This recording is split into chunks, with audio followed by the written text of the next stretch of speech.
פה יש לי בולד, בלקברי 9000 בולד. אני עכשיו הולך להסביר עליו קצת. הוא פלאפון נורא נוח, יש לו 2.6 אינץ', הוא נורא מזכיר את הנוקיה 72, גם עם מקלדת, ויש לו מצלמה 2 מגה פיקסל, יש לו לד אחורי,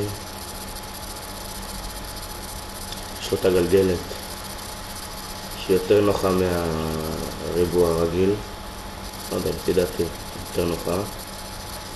יש לנו פה מקלדת קוורטי מלאה, יש לנו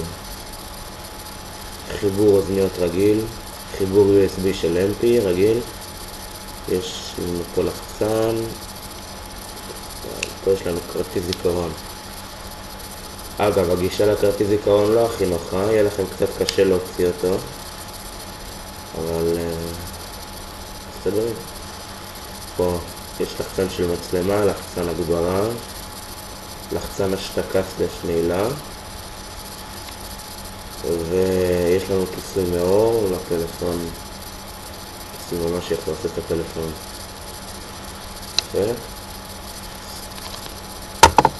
יש לנו בטריה,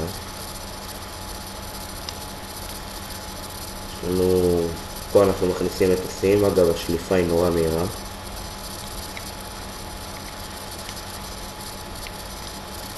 המצאתי.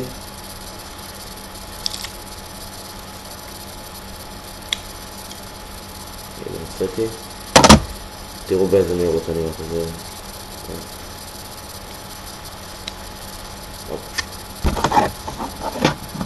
כרטיס זיכרון, נראה לי אתם יכולים לשים 32 ג'יגה, אני לא בטוח.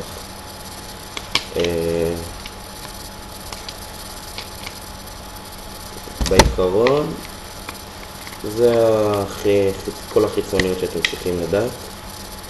תעשו לייק על הוידאו, ויהיה עוד וידאו שיצא, 100% יצא, ותראו, תעשו לייק, תגיבו, תראו את הסרטון הבא שלי.